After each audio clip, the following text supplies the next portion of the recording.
Hello my dear students, welcome to talking text books leaving no child behind. हम लोगों ने हमारा NLM chapter start किया है, right. We are talking about the Newton's laws of motion. ये chapter हमने start किया था प्रीवियसली। हम लोगों ने फोर्स के बारे में स्टडी किया, what are the forces, what are the causes of forces, और बेसिकली बैलेंस फोर्सेस क्या होते हैं, अनबैलेंस फोर्सेस क्या होते हैं, रिजल्टेंट फोर्सेस जो है हमने कैलकुलेट किया था, राइट। आज हम लोग, क्योंकि अब आप लोग को पूरी बातें पता चल चुकी है, भाई फोर्स होता है, ये ऐसा होता है, वैसा होता है, ठीक है, ये सब बातें आपको पता चली है। नाउ अब हम एक स्टेप और क्लोजर पहुंचेंगे और आज हम लोग पहले गैलीलियोस के एक्सपेरिमेंट को स्टडी करेंगे कि गैलीलियोस के एक्सपेरिमेंट क्या थे, उन्होंने क्या कंक्लूड किया, उन्होंने किस तरीके से ऑब्जर्वेशंस को बनाया, ठीक है, किस तरीके से ऑब्जर्वेशंस को देखा, उनको अज्यूम किया, क्योंकि बहुत सारे अजम्पशंस भी थे उनके लिए, राइट। बिकॉज उस वक्त उन्हें फ्रिक्शन के बारे में नहीं पता था, उस वक्त फ्रिक्शन के बारे में किसी को भी नहीं पता था at that time. So basically अब हमें पता है, so now we know the cause, है ना, now we know the reason behind this, so we are going to study that, right. उसके बाद हम लोग न्यूटन का law, first law of motion आज स्टडी करेंगे, right. And you all know कि भाई ये जो चीज़ें आप पढ़ रहे हैं, these will be helpful for you, चाहे आप स्कूल एग्जामिनेशन के लिए प्रिपेयर कर रहे हो, चाहे आप ओलंपियाड के लिए प्रिपेयर कर रहे हो। ये जो न्यूटन लॉज ऑफ मोशन हम लोग स्टडी करेंगे, ये दोनों के लिए ही इंपॉर्टेंट है, right. This is the very important topic, that's why you should go for it, you should study it, right. And the main thing is what, कि हम लोग क्या करते हैं, सभी दोनों चीज़ों के लिए पढ़ते हैं। जो भी टॉपिक्स हम पढ़ रहे हैं, सभी के सभी टॉपिक्स हम लोग दोनों ही एग्जाम्स के लिए स्टडी करते हैं। So let's go for it, right. If you want any DPP or study material, you can access them through the Telegram channel. You have to write the code TTB009 over there. You have to join the channel. You can access all the DPPs and study material available over there. ठीक है, फिर next देखो, ये हमारी team, this is the team which is going to help you a lot, and this team definitely will be mentoring you in the exams you have chosen for yourself, और आपको जो भी टिप्स एंड ट्रिक्स आपको मिलनी चाहिए exam से related, that should be available to you. And we are doing very much hard work ताकि आप सभी को हम लोग हेल्प कर सकें, so that you can prepare your examinations and definitely increase your knowledge base, and that would be helpful. चाहे आप फ्यूचर में IIT के लिए जा रहे हो, चाहे नहीं, but these are the things you should know before the starting, right? That's called the early starting. अगर आप IGSO के लिए फाइट आउट कर रहे हो या फिर NTSC के लिए प्रिपेयर कर रहे हो, तो ये जो टॉपिक्स हैं ये बहुत ज़रूरी हैं दोनों के लिए, right. This is the basic thing जो आपको पहले से पता होना चाहिए, तभी हम लोग हायर लेवल पे पढ़ सकते हैं, ठीक है।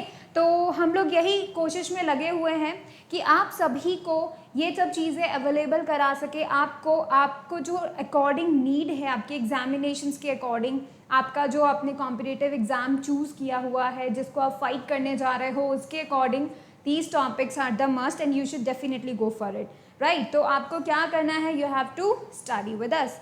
नाउ द थिंग इज़ कि भाई स्टडी करना इट्स ऑल्सो इम्पॉर्टेंट, बट अगर हम स्टडी करें वो भी एक अप्रोप्रिएट वे में स्टडी करें, एक बिल्कुल स्ट्रक्चर्ड वे में स्टडी करें, तो वो ज़्यादा यू कैन से फ्रूटफुल होती है, राइट। इसी के लिए हम लोगों ने क्या किया है, we made some packages for you all. What you have to do is you have to go on this website www.talkingtextbooks.in. जब आप इस वेबसाइट पे जाएंगे you will be getting such type of packages, ठीक है। तो देखो, ये वाला जो पैकेज है जो आपको दिख रहा है, दिस इज क्लास 6 के लिए है, as an example, all right, this is just an example. So you can definitely say that this is the full package. और इस फुल पैकेज हमने पूरा नाम क्यों फुल पैकेज रखा, बिकॉज क्योंकि ये फुल है, मतलब इसके अंदर सब कुछ जो भी एक बच्चे को चाहिए, एक प्रॉपर गाइडेंस, ठीक है, यू कैन से स्टडी मटेरियल, लेक्चर्स जो होते हैं, वीडियो लेक्चर्स, लाइव क्लासेस, ठीक है, फिर टेस्टिंग के लिए जो बाई वीकली क्विजेज हैं, राइट, पीरियोडिक टेस्ट पेपर्स हैं, और होमवर्क सबमिशन फीचर। तो as a whole this package is actually in itself, right. तो definitely if you go for this, अगर आपको ऐसा लगता है कि भाई आपको एक गाइडेंस चाहिए, अगर आप किसी प्रिपेयर कर रहे हो किसी भी एग्जाम के लिए, you need a guidance, then you can definitely choose this, right. अगर आपको ऐसा लगता है कि भाई मैंने बहुत कुछ पढ़ लिया है but I want to test them self, right, तो डेफिनेटली अगर आप ऐसा चाहते हैं, you can go for this test series के लिए आप जा सकते हैं, right. You can definitely join the test series, you can give the test, you can test your self कि आपको जो भी पता है क्या वो सही पता है और कितना पता है, राइट। देखो, सबसे पहले इंपॉर्टेंट चीज़ जो कॉम्पिटिटिव एग्जाम की होती है, स्कूल एग्जामिनेशन की होती है, सबसे इंपॉर्टेंट चीज़ पता है क्या होती है, कि जो भी चीज़ तुम पढ़ रहे हो तुम्हारे दिमाग में होनी चाहिए, राइट। लेट्स से आपने पढ़ाई की, ठीक है, आपने पढ़ाई की, एक हफ्ते पहले आप एग्ज़ाम के एक हफ्ते पहले आपने पढ़ाई शुरू की एंड रात दिन लगे हुए हैं, सब कुछ अच्छे से पढ़ रहे हैं, राइट। लेकिन एग्ज़ाम के बाद आपने रिवीजन नहीं किया, राइट, एंड देन व्हाट, आप उसे फ्यूचर के लिए भूल जाएंगे। उस एग्ज़ाम में भले ही आपके नंबर अच्छे आ जाएं, लेकिन अगर आप किसी कंपटीशन को फाइट कर रहे हो, लेट्स से आप अभी 9th में हैं, राइट, एंड आप अब लोग अभी पढ़ना स्टार्ट कर रहे हैं, तो अगर अभी भी आप इस चीज़ को कंटिन्यू करोगे कि भाई एग्ज़ाम के पहले बस एक हफ्ते पहले अच्छे से पढ़ लो, अच्छे मार्क्स आ जाते हैं स्कूल एग्जामिनेशन में, बहुत बढ़िया बात है कि तुम लेकर आ सकते हो, ये तुम्हारी काबिलियत है। लेकिन इस काबिलियत को अगर तुम ज़्यादा अच्छे से इस्तेमाल करोगे तो बेटर रहेगा। कैसे? ये काबिलियत है कि तुम एक हफ्ते में इतना कुछ स्टडी कर सकते हो, राइट, ऑब्वियस सी बात है। लेकिन उसके बाद अगर तुम इसको रिवाइज करते रहोगे तो फिर तुम्हें फ्यूचर के लिए बहुत हेल्पफुल हो जाएगा। कॉलेज में जाओगे, राइट, फिर या तो फिर आप आईआईटी के लिए फाइट आउट करोगे, 11th में वापस इन्हीं टॉपिक्स को स्टडी आउट करोगे, तो फ़ायदा किसका? दोबारा पढ़ोगे तो दिमाग में तो पहले से था, you will be just revising it and you are making your concept strong, right, and that is the main thing. हम पढ़ते क्यों हैं? सिर्फ इसी के लिए, राइट।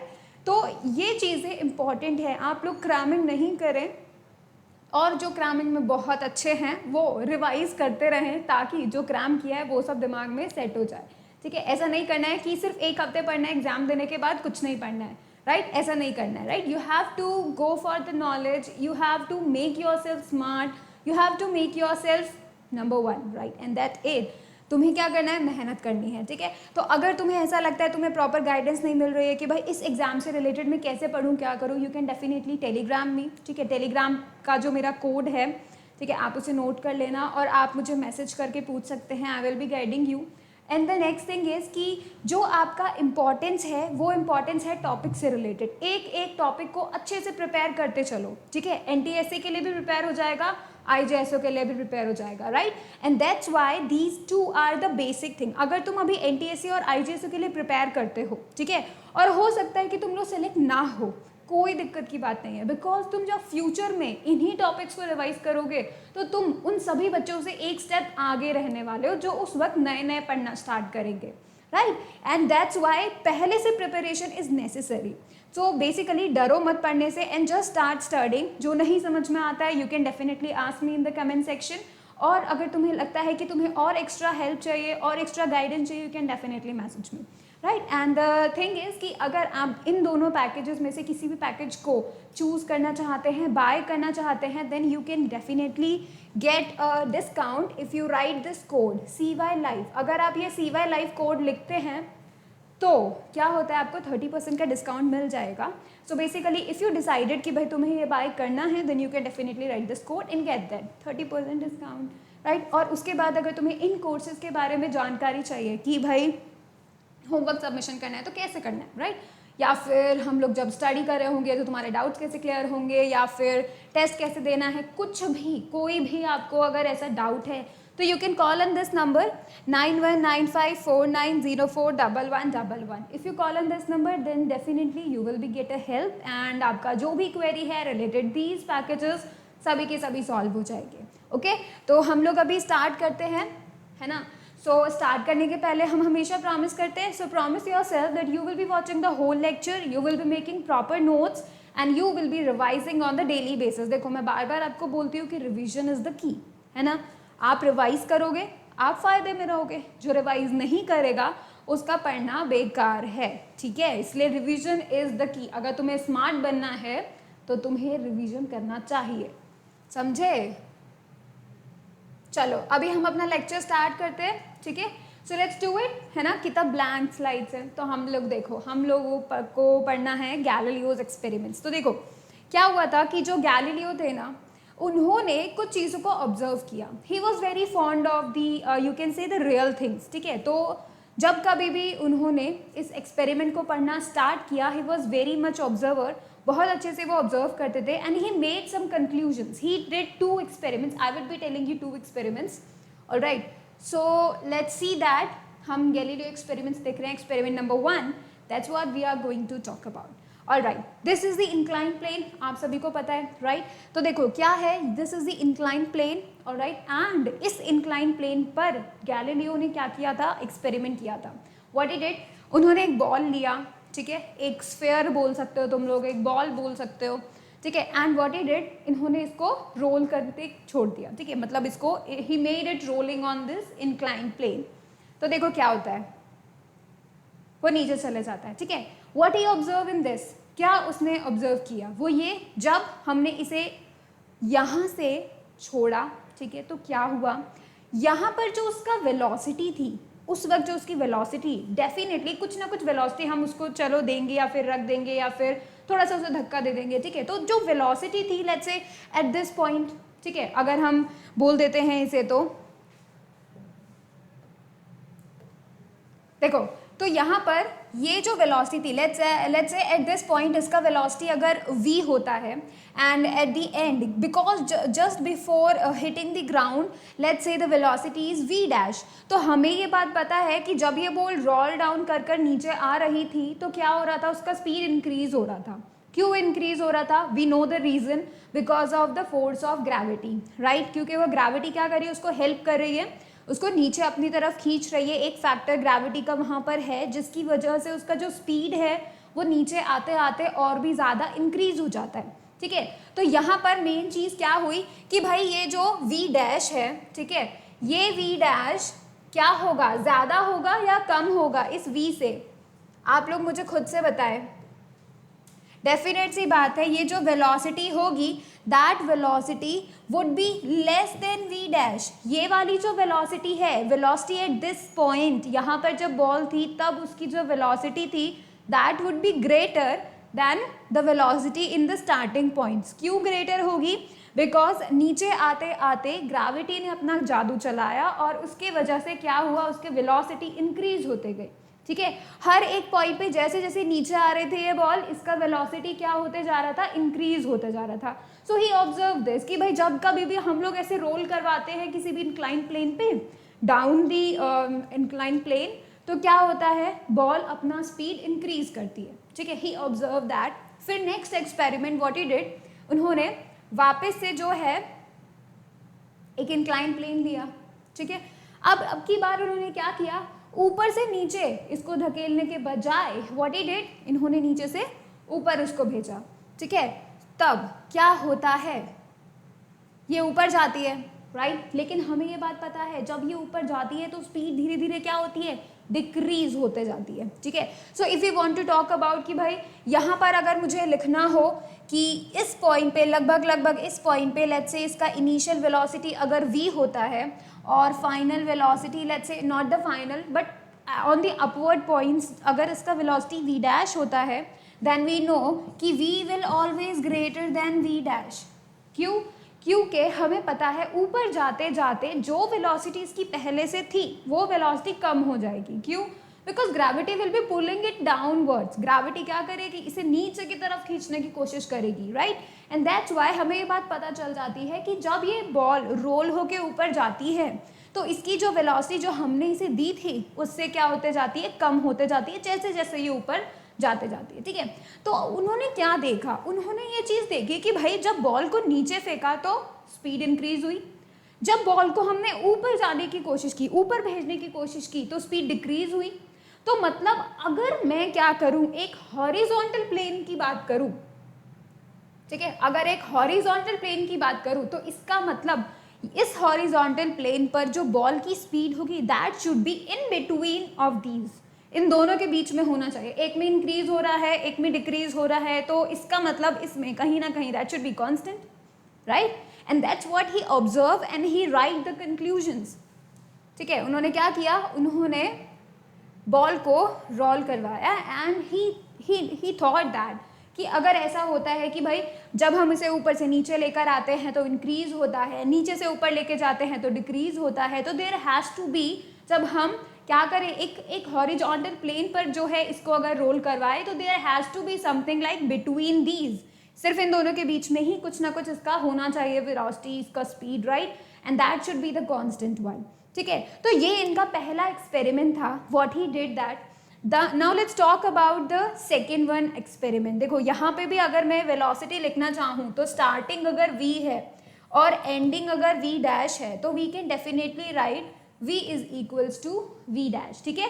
तो ये 3 ऑब्जर्वर उन्होंने देखे, ठीक है, ये 3 चीज़ें इन्होंने ऑब्जर्व की, कंक्लूड किया इस चीज़ को लेकर, राइट। नाउ जो ये एक्सपेरिमेंट 1 था, इसके बाद उन्होंने एक और एक्सपेरिमेंट किया, हाइट से related experiment. Now let's talk about the second experiment.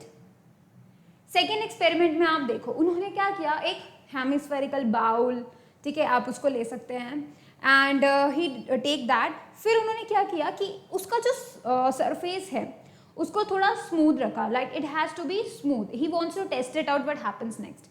सो उन्होंने क्या किया, एक स्मूथ हॉरिजॉन्टल उसका जो यू कैन से स्मूथ उसका जो सरफेस होना चाहिए हेमिस्फेयर का, ठीक है, उसको लिया, है ना। और उसके बाद उन्होंने क्या किया, वन एंड से एक बॉल को ड्रॉप कर दिया, ठीक है। जब उन्होंने वन एंड से उसको ड्रॉप किया तो क्या हुआ, वो बॉल क्योंकि वो स्मूथ है अंदर का सरफेस, तो वो क्या करेगी, वो बॉल इस सरफेस के अलॉन्ग मूव करते करते करते करते ऊपर जाएगी, और जब वो दूसरे साइड गई, यानी कि इस साइड गई, तो उसने almost same height cover up की जिस हाइट से हमने इसे छोड़ा था, ठीक है। उन्होंने ये चीज़ ऑब्जर्व की, और उन्होंने ये भी बोला कि अगर यहाँ पर कोई और फोर्स नहीं हो जो कि सरफेस का हो, जैसे कि फ्रिक्शनल फोर्स, अगर यहाँ पे फ्रिक्शनल फोर्स नहीं हो, मतलब जो सरफेस है, जिस सरफेस पे ये मूव कर रही है, अगर ये बहुत स्मूथ हो, फ्रिक्शनलेस सरफेस हो, तो ये एग्जैक्टली सेम हाइट को ही अपोजिट साइड में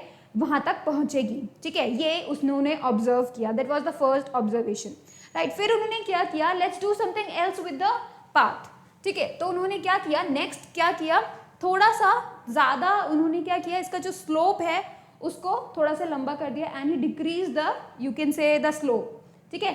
यहाँ पर इस सरफेस का स्लोप ज़्यादा था, अब उन्होंने क्या किया, सरफेस का स्लोप क्या किया, कम कर दिया, राइट। तो यहाँ पे जैसे ही इसका स्लोप कम किया, उन्होंने ऑब्जर्व किया व्हाट हैपेंस नेक्स्ट। तो उन्होंने क्या किया, ही ड्रॉप्ड इट, यहाँ से उन्होंने छोड़ा बॉल को, बॉल गई, since it is the smooth hemisphere, smooth surface you can see, तो बॉल नेक्स्ट हाइट तक, नेक्स्ट जो उसका अपोजिट साइड है वहाँ तक जाएगी, and it will be covering the same height, right. And उसको अमेजिंग सी बात ये है कि उसको सेम हाइट तक पहुँचने के लिए उसको ज़्यादा डिस्टेंस कवर अप करना पड़ा, एंड डिड दैट, ठीक है। ये जो बॉल है देखो खुद से, ये वाला डिस्टेंस तो कम है और ये वाला डिस्टेंस तो ज़्यादा है, फिर भी क्या हुआ, वो उस हाइट तक पहुंची, ठीक है। यहाँ से ड्रॉप किया and it goes up to the opposite direction, या फिर अपोजिट साइड में वो गई and reach up to the same height. और अगर यहाँ पर भी फ्रिक्शन लेस हो तो एग्जैक्ट सेम हाइट पर जाती है, अगर फ्रिक्शन लेस नहीं हो तो वो लिटिल बिट थोड़ा सा नीचे रहेगी, ठीक है, फाइनल हाइट थोड़ा सा नीचे रहेगी अगर सरफेस रफ हो तो, ठीक है। तो देखो यहाँ पे उन्होंने ये बात की कि भाई इसका मतलब क्या हुआ कि जब अगर सरफेस स्मूथ हो या फिर कोई एक फोर्स जो इसे रोकने की कोशिश ना करे बॉल को, तो इसका मतलब क्या हुआ, वहाँ पर ये जो बॉल है हमेशा दूसरे तरफ सेम हाइट पे जाने की कोशिश करेगी एवरी सिंगल टाइम, और उस हाइट तक पहुँच के रहेगी। ये भी उन्होंने डिसाइड किया, देखा कि भाई सचमुच में ऐसा ही हो रहा है, राइट। तो उन्होंने क्या किया, अगर हम क्या करें, इसका स्लोप बिल्कुल हॉरिजॉन्टल कर दे, ठीक है, एक तरफ का स्लोप बिल्कुल हॉरिजॉन्टल कर दे, तो इसका मतलब क्या हुआ कि बॉल तो बिल्कुल चलते रहना चाहिए क्योंकि उसको वो हाइट मिलेगी ही नहीं, राइट।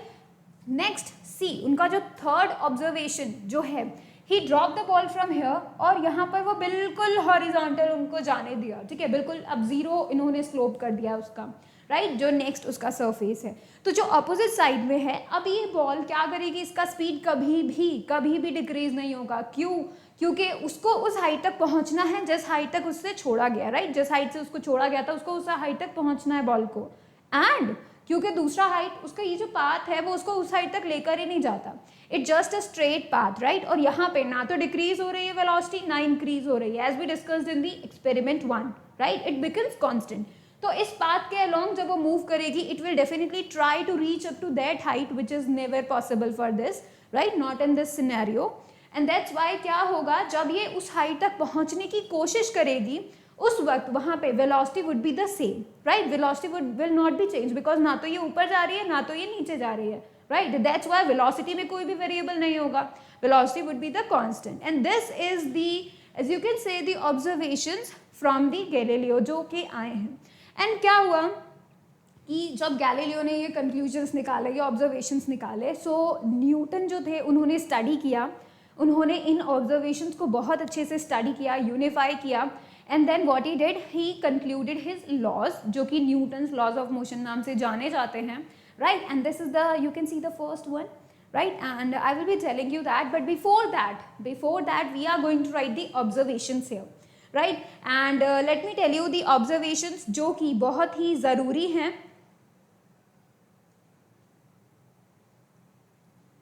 right. तो हम लोग क्या करेंगे, जो हमने अभी डिस्कस किया है कि भाई क्या होता है जब कभी भी बॉल को ड्रॉप किया जाता है from a height on a smooth surface, तो वो क्या करती है, अपोजिट साइड में सेम हाइट तक पहुंचने की कोशिश करती है, right. This is what we are going to write. ठीक है, तो हम लोग सबसे फर्स्ट वाले में लिख देते हैं,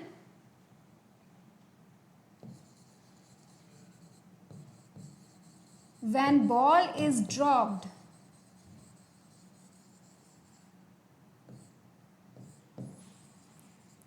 from a height on inclined plane, from a height on smooth inclined plane,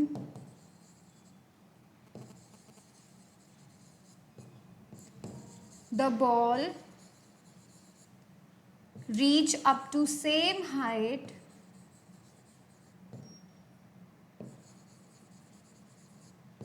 on the other side.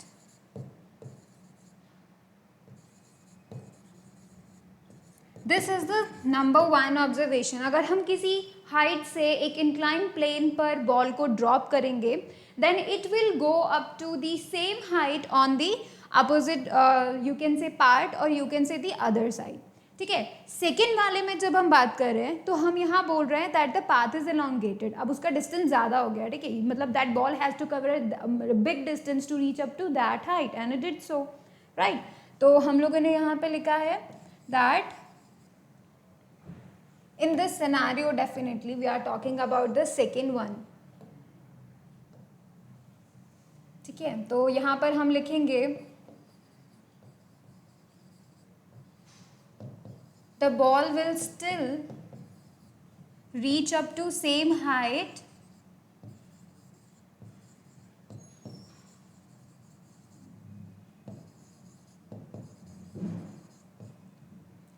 but will travel little longer.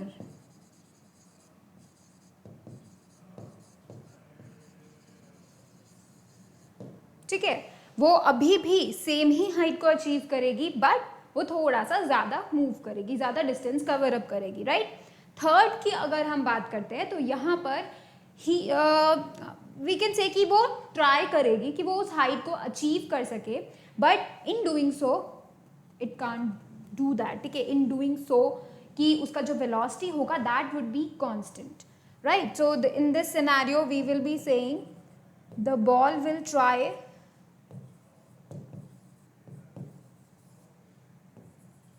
to reach up to same height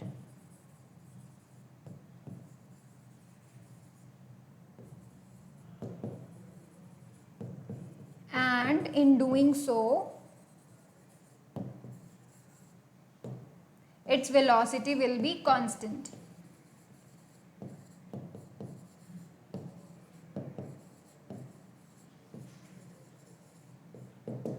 Alright, so these are the observations from the experiments we have studied of the Galileo's, right? Note them down.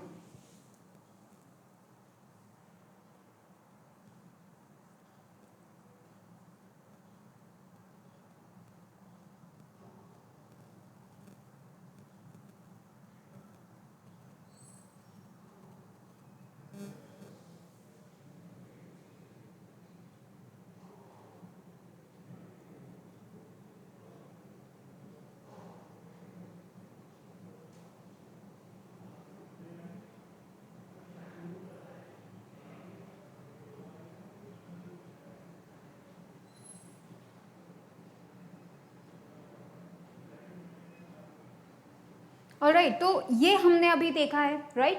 इससे के अलावा जो एक अच्छा observation you can take from this, जो कि तुम्हें definitely पता होना चाहिए, दैट कि जो बॉल का स्पीड है that is not going to increase, right, that is not going to decrease, right. तो यहाँ पे क्या हो रहा है कि द बॉल्स वेलोसिटी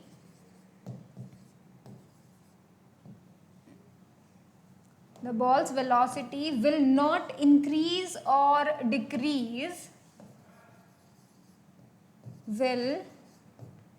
decrease, ना तो कम होगा बिकॉज वो ऊपर की तरफ नहीं जा रही है, और you can say definitely increase,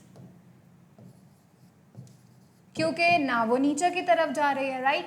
the ball is moving on a smooth horizontal plane, right. The ball's will not decrease और इंक्रीज बॉल्स वेलोसिटी एक्चुअली, ठीक है। ना तो वो डिक्रीज होगी ना वो इंक्रीज होगी, it will remain constant,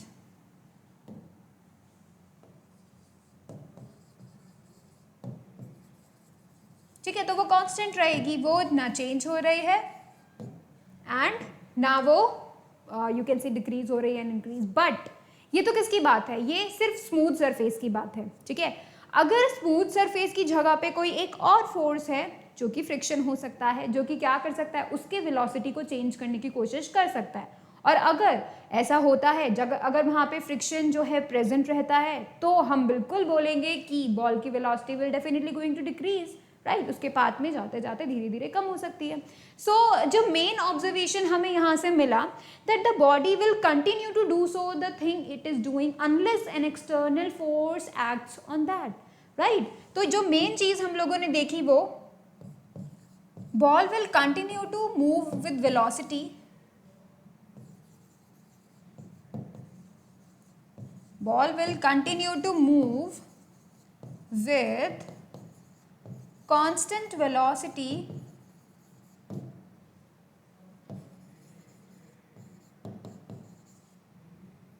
unless external force acts on it। तो तुमने एक बात नोटिस की यहाँ पे, वो ये थी कि यहाँ पे बॉल को रोकने के लिए फोर्स की जरूरत है, बॉल को मूव करवाने के लिए फोर्स की जरूरत नहीं है, राइट। बॉल को जैसे ही हमने किसी हाइट से छोड़ा एंड उसके बाद अगर वो हॉरिजॉन्टल प्लेन पे जाती है तो it will moving on forward, हमेशा मूव करती रहेगी, ठीक है। कब तक मूव करती रहेगी, जब तक क्या नहीं हो, जब तक कोई फोर्स वहां आके उसको रोकने की कोशिश नहीं करे, राइट। तो अगर कोई ऑब्जेक्ट रेस्ट पे है या फिर यूनिफॉर्म मोशन में है तो उसको रोकने के लिए फोर्स की जरूरत है, राइट, ठीक है। एक मूविंग बॉल को रोकने के लिए फोर्स की जरूरत है, ठीक है, उसे मूव करवाने के लिए नहीं, उसको कांस्टेंट वेलोसिटी पे ले जाने के लिए नहीं, राइट, उसका वेलोसिटी चेंज करने के लिए जो है हम लोग को फोर्स की जरूरत होती है, ठीक है। तो यहाँ पे मेन चीज हम लोगों ने ये देखी है कि बॉल को एक कांस्टेंट वेलोसिटी से मूव करते हुए बॉल को रोकने के लिए हमें फोर्स की जरूरत होती है, राइट। एंड डेफिनेटली वो हम किस कैटेगरी में मानेंगे, एक्सटर्नल फोर्स की कैटेगरी में, that it would be external, ठीक है। तो अभी आप इन ऑब्जर्वेशंस को लिखो and then we will be moving on to the Newton's first law of motion.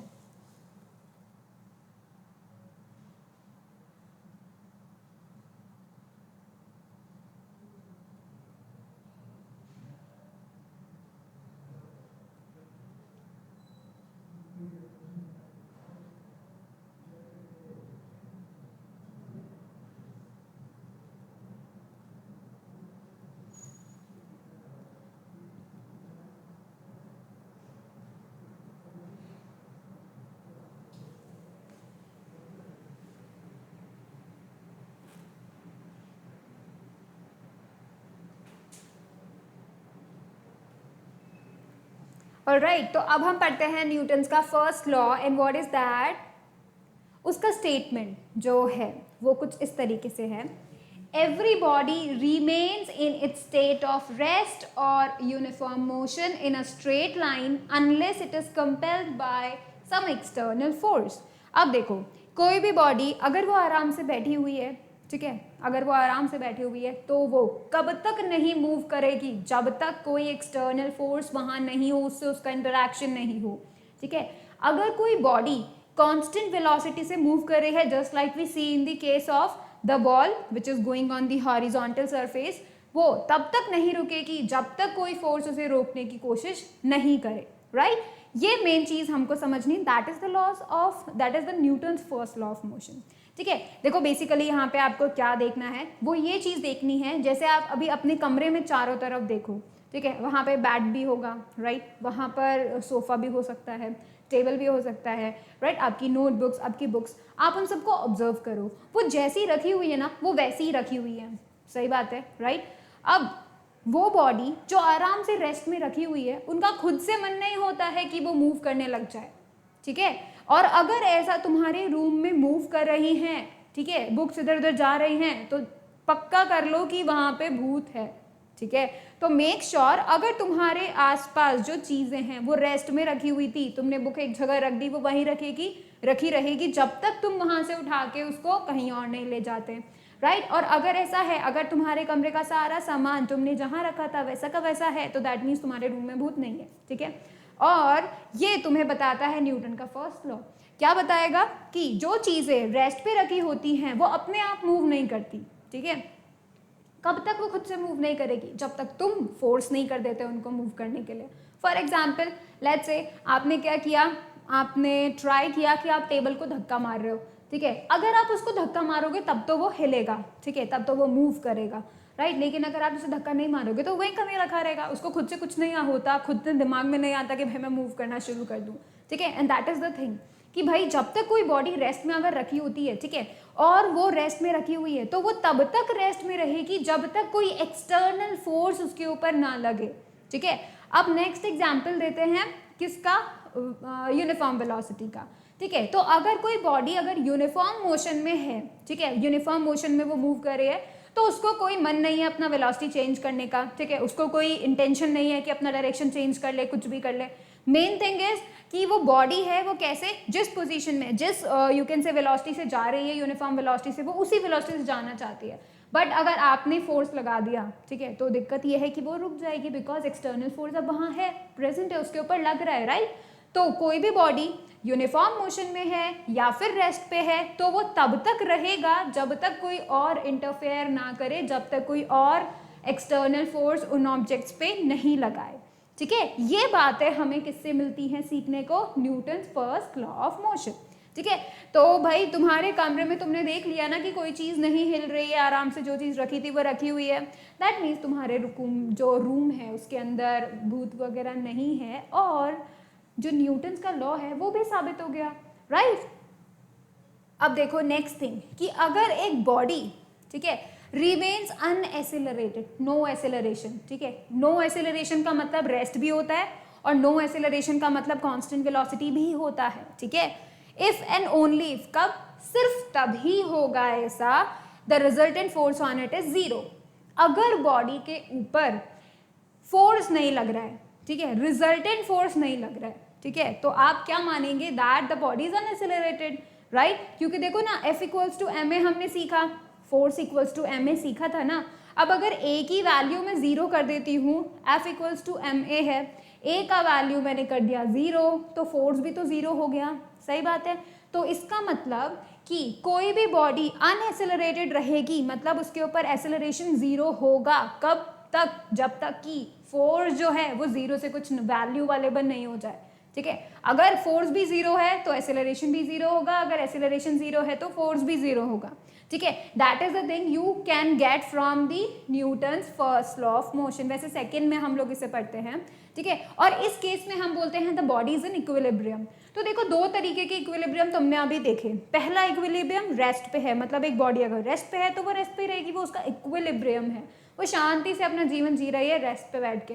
लेकिन अगर आप जबरदस्ती जो है उसको धक्का मारोगे, उसको मूव करवाने की कोशिश करोगे, that means you are disturbing its equilibrium.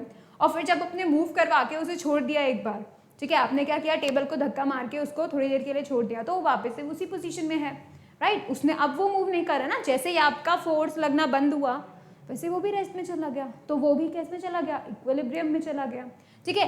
Second thing कि भाई जब कभी कोई बॉडी यूनिफॉर्म मोशन में जा रही होती है तो वो उसका इक्विलिब्रियम होता है, ठीक है? खुद से ना वो अपना डायरेक्शन चेंज कर सकती है, खुद से ना वो अपना स्पीड इंक्रीज कर सकती है, खुद से ना वो अपना जो स्पीड है उसको डिक्रीज कर सकती है, ठीक है। तो वो कैसा रहेगा, अपने खुद के इक्विलिब्रियम में रहेगा, बिल्कुल कांस्टेंट वेलोसिटी से मूव करता रहेगा करता रहेगा करता रहेगा, जब तक कोई एक्सटर्नल फोर्स उस पे जाके कोई ना कोई इफेक्ट न डाल दे, ठीक है। It can be like increase कर सकता है उसका स्पीड, डिक्रीज कर सकता है उसका speed, so that's the thing. अब देखो definition of force from the first law of motion. इस फर्स्ट लॉ ऑफ मोशन से हम फोर्स की क्या डेफिनेशन निकाल सकते हैं वो हम लोग देखते हैं। फोर्स का क्या बोल दिया, force is that which changes or tries to change the state of rest or uniform motion of a body in a straight line। मतलब फोर्स वो होता है जो कुछ ना कुछ चेंज करने की कोशिश करे, ठीक है। बॉडी अगर रेस्ट पे रखी है तो उसका रेस्ट से मोशन में करने की कोशिश करे, या बॉडी अगर यूनिफॉर्म मोशन में जा रही है तो उसको रेस्ट में लाने की कोशिश करे, उसको चेंज, उसका स्पीड चेंज करने की कोशिश करे। तो फोर्स वो होता है जो ये सब करने की कोशिश करता है। अब देखो यहाँ पर अगर फोर्स नहीं हुआ, मतलब अगर हम बोलेंगे नो फोर्स, तो इसका मतलब क्या हुआ, इस चीज से हम क्या इंप्लाई कर सकते हैं, we can say no change in state of rest और मोशन, ठीक है, यूनिफॉर्म मोशन एक्चुअली। तो अगर फोर्स नहीं होगा तो ना तो इसमें रेस्ट में चेंज आएगा, ना ही यूनिफॉर्म मोशन के स्टेट में चेंज आएगा, right. No force, external, resultant, we are talking about here resultant force, ठीक है।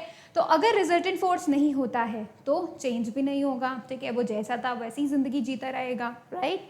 अब देखो अगर कोई फोर्स होता तो क्या होता, चेंज हो जाता, सिंपल सी बात है। अब तुम सुनो, लेट्स से फोर्स भी कई तरीके के होते हैं। अब जैसे तुम क्या कर रहे हो, तुमने एक बॉल को धक्का मारा, ठीक है, तो वो बॉल मूव करेगी, डेफिनेट सी बात है, थोड़ा आगे चल जाएगी, हो सकता है रोल होते हो तो थोड़ी देर बाद रुक जाए, ठीक है। तो तुमने क्या किया, तुमने उसको धक्का मार दिया, now the ball is rolling down, ठीक है। अब वो रोल हो रही है, तो तुमने क्या किया, वो बॉल अगर रखी हुई थी तो वो स्टेट ऑफ रेस्ट पे थी, उसको आराम से स्टेट ऑफ रेस्ट में रहना था, बट तुमने जाके क्या किया, उसको किक कर दिया। अब जब बॉल को तुमने एक्सटर्नल फोर्स अप्लाई कर दिया है, अब उसे मूव करना पड़ेगा, ठीक है। तो वो मूव करने लग गई, राइट। वो किसकी वजह से मूव की, तुम्हारे एक्सटर्नल फोर्स जो तुमने अप्लाई किया उसकी वजह से मूव करने लगी, राइट। लेकिन अगर हम बात करें, लेट्स से तुम क्या कर रहे हो, दीवार को धक्का मारने की कोशिश कर रहे हो, ठीक है, तो तुम क्या करो, दीवार को पुश करने की कोशिश करो, बिल्कुल भी नहीं हिला पाओगे उसको, राइट, उसको बिल्कुल भी हिला नहीं पाओगे। तो इसका मतलब क्या हुआ, क्या ऐसा बोला जाएगा कि तुम जो फोर्स लगा रहे हो वो कुछ नहीं कर रहा है, लेकिन तुम जो फोर्स लगा रहे हो दीवार को धक्का देने के लिए, दीवार को मूव करवाने के लिए, वो सफिशिएंट नहीं है, हम ऐसा बोल सकते हैं, ठीक है। तो जो भी फोर्स, एक्सटर्नल फोर्स जब हम किसी ऑब्जेक्ट पे लगाते हैं तो वो फोर्स क्या करता है, या तो वो उस ऑब्जेक्ट का सचमुच में स्टेट ऑफ रेस्ट और स्टेट ऑफ यूनिफॉर्म मोशन को चेंज कर देगा, या फिर वो कोशिश करेगा चेंज करने की। हो सकता है वो इनफ नहीं हो, सही बात है, मतलब दीवार को गिराना, इट इज़ नॉट लाइक तुमको तो फिर हल्क होना पड़ेगा, राइट। तो दीवार को हिलाना के लिए हमें हल्क जितना फोर्स लगाना पड़ेगा, एंड दैट्स वाई हमें क्या करना पड़ेगा कि हमको ज़्यादा से ज़्यादा फोर्स चाहिए, and that is the main thing कि फोर्स हमेशा कोशिश ज़रूर करेगा, भले ही वो कम हो, भले ही उसका जो क्वांटिटी है वो फोर्स की अमाउंट हो वो कम हो, लेकिन वो कोशिश करेगा। तो force will every single thing कि भाई तुम जो एक्सटर्नल फोर्स लगाते हो वो फोर्स हमेशा कोशिश करता है स्टेट ऑफ रेस्ट को चेंज करने की, या फिर स्टेट ऑफ यूनिफॉर्म मोशन को चेंज करने की, और अगर वो इनफ से ज़्यादा होता है तो वो सचमुच में चेंज कर देता है, बॉल जो होती है मूव करने लग जाती है, ऑब्जेक्ट्स मूव करने लग जाती है, ठीक है। तो ये चीज़ हमने किससे सीखी है, न्यूटन्स के फर्स्ट लॉ से सीखी है, and that is the definition of force from the Newton's का फर्स्ट लॉ। क्या है, फोर्स वो होता है जो कि क्या करता है, कोशिश करता है या फिर चेंज ही कर देता है किसी भी बॉडी का स्टेट ऑफ रेस्ट या फिर यूनिफॉर्म मोशन, ठीक है। वो भी कब, जब हम स्ट्रेट लाइन की बात कर रहे हो सिर्फ तभी, ठीक है। अब तुम देखो नेक्स्ट थिंग जो हम लोग देखने वाले हैं, इनर्शिया। इनर्शिया का डेफिनेशन, इनर्शिया का डेफिनेशन क्या होगा, तुम खुद से सोचो। तुम आराम से, एक बड़ा सा टेबल है, ठीक है, आराम से तुम बस उसको ऐसे धक्का मारो, क्या वो हिल जाएगा, नहीं ना, नहीं हिलेगा वो। क्यों नहीं हिलेगा, क्योंकि तुमने जो फोर्स लगाया है वो उस बॉडी के इनर्शिया से थोड़ा कम है। उस हर एक बॉडी के अंदर, क्योंकि हमें पता है मास होता है, हर एक बॉडी के अंदर मास होता है, ठीक है। तो ये बात तुम्हें ध्यान में रखनी है। जिंदगी में, लाइफ में, यूनिवर्स में कभी भी मासलेस ऑब्जेक्ट एग्जिस्ट नहीं करती, ठीक है। मासलेस ऑब्जेक्ट होती ही नहीं है। पहली बात तो तुम दिमाग में ये रख लो, ठीक है। हम मान जरूर लेते हैं किसी किसी चीज़ों को, बट होता नहीं है, ठीक है। सेकेंड थिंग आपको क्या ध्यान में रखना है, क्योंकि मास है हर बॉडी में, तो हर एक बॉडी के अंदर ये एक कैपेसिटी है, और तुम सोच सकते हो कि ये एक टेंडेंसी है कि जो भी एक्सटर्नल फोर्स लग रहा है वो उसे अपोज करेगा, ठीक है। मतलब जैसे तुम इसे ऐसा मान सकते हो कि तुम्हारी बॉडी के अंदर तुम्हारा इम्यूनिटी सिस्टम है, सही बात है। जैसे ही कोई फोर्स, जैसे नॉट फोर्स, लेट्स से जैसे कोई वायरस, कोई डिजीज का बैक्टीरिया, राइट, समथिंग अगर जब अटैक करता है तो तुम सबसे पहले तुम्हारा जो इम्यूनिटी सिस्टम होता है वो उसको क्या करता है, अपोज करता है, सही बात है। सिमिलरली बिल्कुल ऐसे ही ऐसे हर एक बॉडी के अंदर क्या होता है, उसका मास होता है, ठीक है। उसमें इनर्शिया होता है, इनर्शिया मास पर ही डिपेंड करता है, ठीक है। तो उसके अंदर, हर एक बॉडी के अंदर इनर्शिया होता है, जो कि बाहर से आने वाला जो भी फोर्स उस बॉडी पे लगता है उसे क्या करता है, अपोज करने की कोशिश करता है, ठीक है। और जब उसका अपोजिशन कम पड़ जाए तो फोर्स ज़्यादा हैवी हो जाता है, और खुद का अपोजिशन अगर ज़्यादा हो जाए तो फिर क्या होता है, फोर्स काम ही नहीं कर पाता, ठीक है। जैसे मैंने तुम्हें वॉल के लिए बोला, और वॉल के लिए नहीं भाई, तो अगर हम बात करते हैं बॉल्स की, ठीक है, तो अगर जैसे कोई छोटी बॉल है, या फिर लेट्स से कि एक सिंपल हॉलो ले लो तुम बॉल, प्लास्टिक की बॉल ले लो, ठीक है, उसको तुम इजीली थोड़े से फोर्स से ही वो मूव करवा जाएगी, ठीक है। थोड़े से ही फोर्स से वो मूव करने लगती है प्लास्टिक की बॉल, क्यों, क्योंकि उसका इनर्शिया होता है बहुत ही कम, ठीक है। तो वो थोड़े से फोर्स को भी अपोज नहीं कर पाता, ठीक है। फिर अगर हम बात करें रबर की बॉल की, तो वो थोड़ी हैवी होती है in comparison to the plastic ball, ठीक है। तो अगर तुमने रबर के बॉल को फिर किक करने की कोशिश की, उसको मूव करने की कोशिश की, तो तुम्हें थोड़ी सी ज़्यादा मेहनत करनी पड़ेगी, राइट।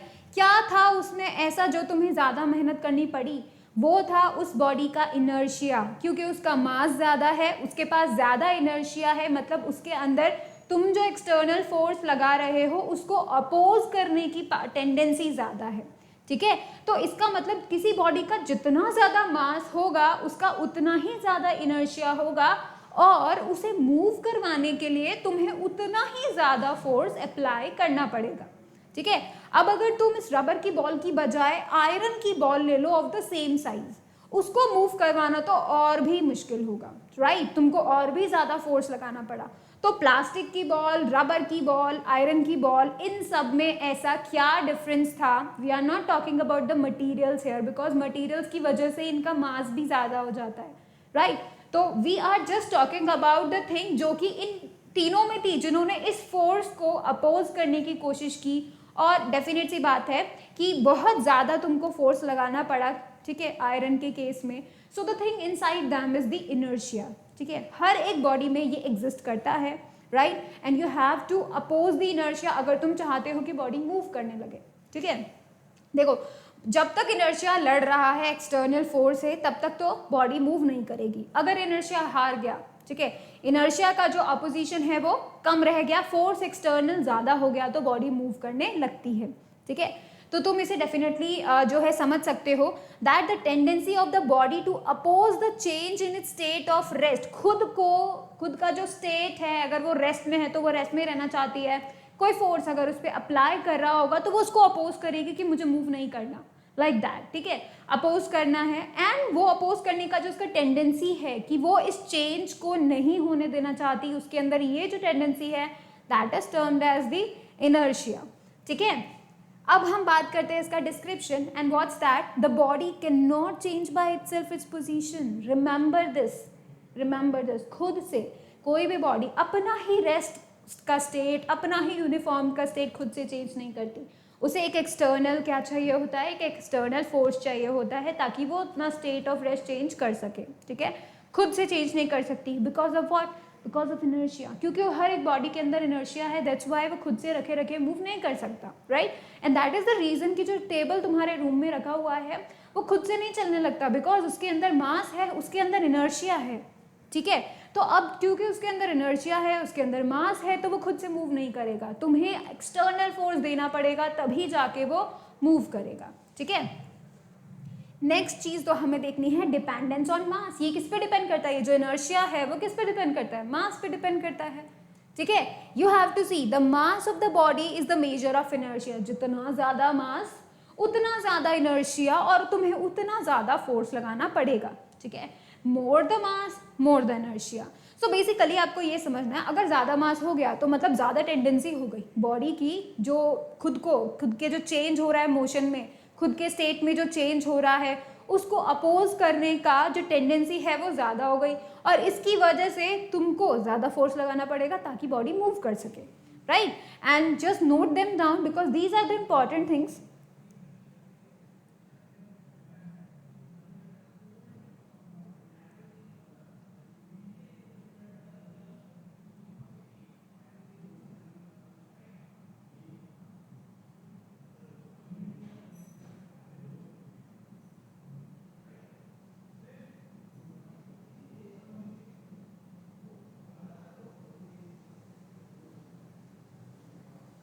ठीक है, नाउ लेट्स टॉक अबाउट कि ये जो इनर्शिया होते हैं ये कितने टाइप्स के होते हैं,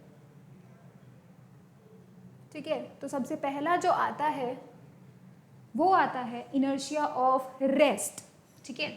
मतलब ये जो इनर्शिया है ये भी कितने तरीके के होते हैं, 3 टाइप्स के होते हैं। Number 1 is inertia of rest, ठीक है। So this is the number 1 inertia of rest. Inertia of rest मतलब कि भाई कोई बॉडी अगर रेस्ट में रखी हुई है तो it will remain in rest until something और someone else applies the external force on that object, ठीक है। नेक्स्ट आप देखो inertia of motion. Inertia of motion का मतलब क्या हुआ भाई कि कोई बॉडी अगर मोशन में है, यूनिफॉर्म मोशन में है, तो वो मोशन में ही रहना पसंद करेगी, बट अगर एक्सटर्नल फोर्स अप्लाई होता है तो उसे चेंज होना पड़ेगा, उस मोशन को चेंज होना पड़ेगा, right. That is the inertia of motion. एक और इनर्शिया है जिसे हम क्या कहते हैं, इनर्शिया ऑफ डायरेक्शन, ठीक है। तो इनर्शिया ऑफ डायरेक्शन के अंदर क्या होता है कि बॉडी तब तक अपना डायरेक्शन चेंज नहीं करेगी जब तक कोई एक्सटर्नल फोर्स नहीं आ जाए, ठीक है। तो अब हम इन सबका एग्जाम्पल देख लें। Number 1 thing inertia of rest. Inertia of rest का मतलब the tendency of the body to oppose the change in its state of rest.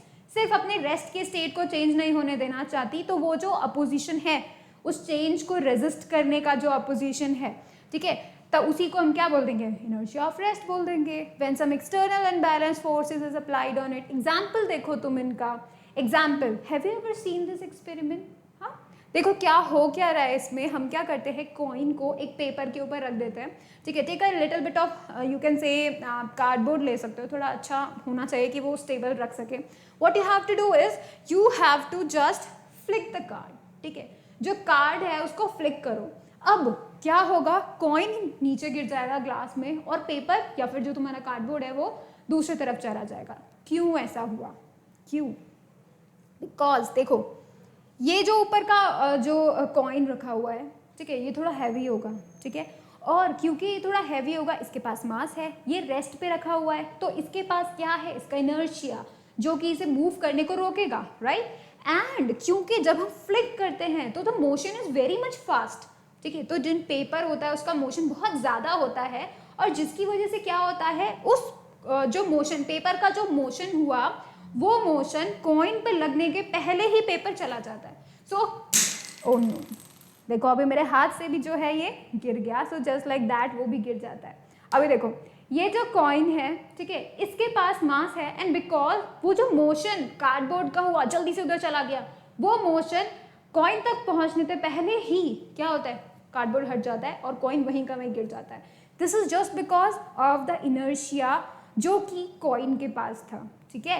And that is the main thing in this experiment. ऐसा ही experiment वो भी होता है कि उसमें dining table के ऊपर जो क्लॉथ होता है, ठीक है, तो जो टेबल क्लॉथ होता है वो बिछा रहता है, ठीक है, and they do it so much fast, मतलब वो जल्दी से कपड़े को खींचते हैं, तो क्या होता है सारी प्लेट्स एंड ऑल सब कुछ वहीं का वहीं रहता है, बस टेबल क्लॉथ हट जाता है।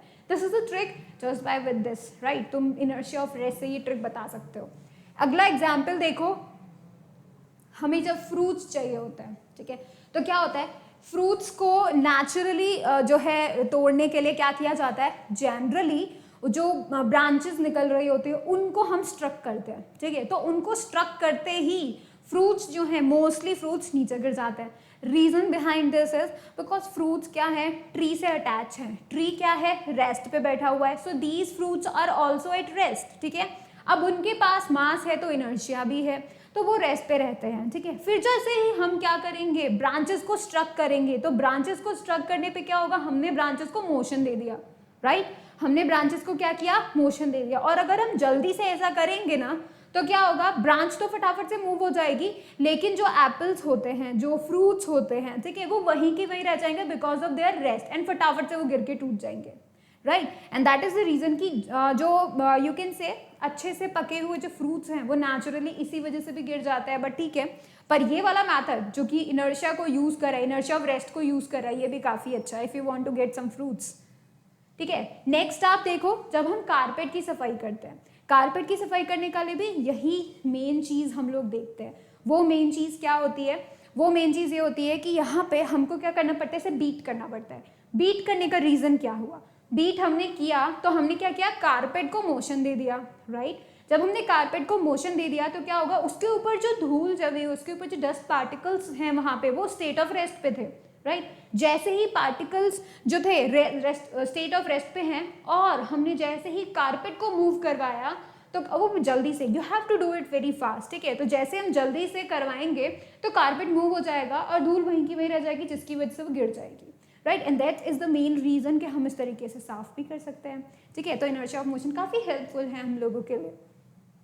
नेक्स्ट हम देखते हैं inertia of motion, the tendency of the body to oppose it state of motion. वो मोशन में है continuously and it doesn't want to stop, लेकिन वो स्टॉप होगी जब कोई एक्सटर्नल फोर्स लगेगा, राइट। तो वो टेंडेंसी की वो इस चेंज इन मोशन को अपोज कर सके, that tendency is known as the inertia of motion, not the direction motion, right। चलो अभी हम इसका एग्जाम्पल देखते हैं। देखो क्या हुआ, यहाँ पे गाड़ी चल रही थी, द कार वॉज मूविंग, ठीक है। तो अब जब कार मूव कर रही है ऑलरेडी, तो इसका मतलब इसके पास क्या हुआ, यूनिफॉर्म मोशन का है, this is in the motion. अचानक से जब ये इसको स्ट्रक करेगी तो क्या होगा, कार तो रेस्ट पे आ जाएगी, बट इस बॉडी, ये जो जिराफ बैठा हुआ है, इस जिराफ भी तो कार के साथ चल रहा था, तो जिराफ भी मोशन में है।